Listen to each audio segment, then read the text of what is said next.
Hi, my name's Kaero. I'm one of your MTG ambassadors. Commander Masters is on sale August 4th, and if you're interested in this set, check out the link below for purchase information. Today I'm going to cover some of what I think are the most exciting Commander Masters cards, key reprints, and more. So let's start with a powerful card that has not been seen since Planar Chaos.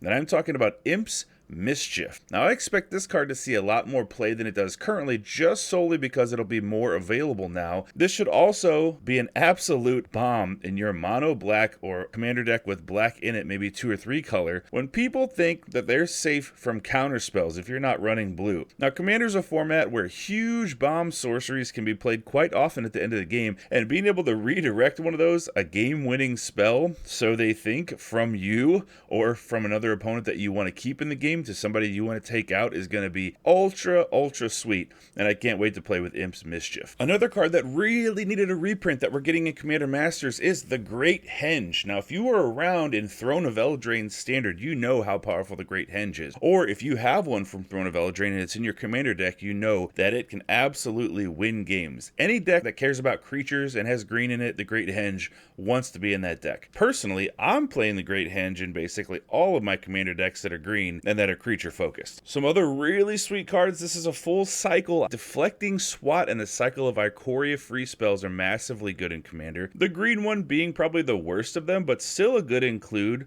They'll make cracking some packs worth it to grab a few of these. Deflecting Swat is a massively powerful spell, just kind of like what we talked about with Imp's Mischief, and it's simply a lot of fun to play red, have your opponent play a massive spell, and redirect that into somebody else's face when it's least expected. Next up, Smothering Tithe. This continues to be one of the best white cards in Commander, and attacks to opponents from this card can absolutely be ridiculous, especially against blue decks or decks with a lot of card draw, and it's really a lot of fun to have this card on your side of the field, and you just become obscenely rich with treasure every time somebody's stubborn and they don't want to pay their taxes. Toxic Deluge is a very powerful black card for Commander. The fact that this card is tunable makes it a great addition to any black-based deck, especially when paired with huge creatures on your side of the board, so you can clear out all your opponent's little tokens. Say you have a 7/7 and you're like, yeah, we'll just give everything -5/-5, my thing survives, and just getting rid of all their go wide strategy against spirits and things like that feels very cool, and Toxic Deluge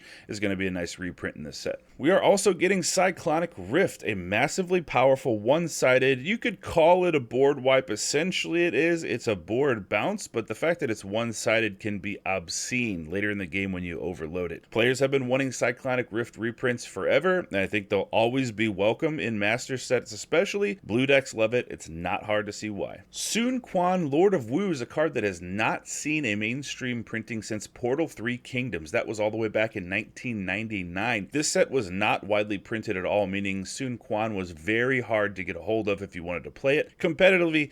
It remains to be seen what Soon Quan can do, but we should see some new decks based around him, since it was almost unbuildable for anybody who didn't want to spend hundreds of dollars obtaining one of the Portal 3 Kingdoms version. Commander is about fun, and having creature-based deck where you drop Soon Quan and give everything horsemanship is going to be hilarious, and it's going to be possibly game-ending, unless your opponent's creatures also have horsemanship they can't block, which, let's face it, unless they have Soon Quan, that's not going to happen. I also want to take a moment to acknowledge the good fixing there's going to be in this set due to it being a draftable set. So they wanted to make sure that there was enough fixing for you to play multicolors in draft whenever you draft Commander Masters. So you are able to draft this set. So if you get a box of it, that's just a little bit of bonus value there. A lot of times what I like to do, my friends and I will split the cost of a box, even not Masters, just regular booster draft box, draft it, and then we'll split the cards to augment our decks from there.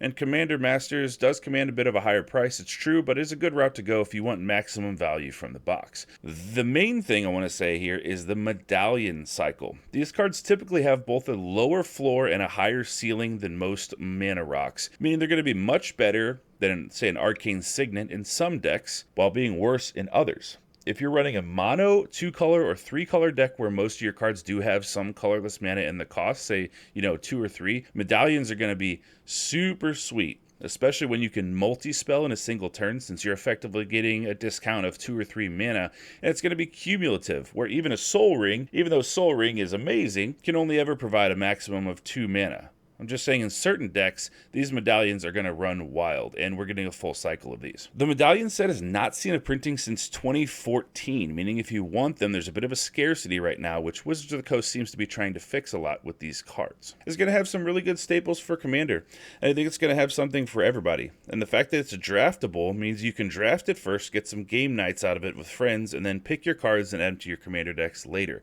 Say you're running a blue, like a Gruul deck, and your opponent's running Esper. Well, you can just take all the Gruul cards and your friend can take all the Esper cards. Done. So if you enjoyed this video, there are plenty more Commander Masters videos to come as we get further into the spoiler season. Again, if you would like to purchase Commander Masters, you can go down in the description and you can find a link there. Thank you very much for liking, subscribing, and sharing this with friends. Till next time, I hope you have a great day.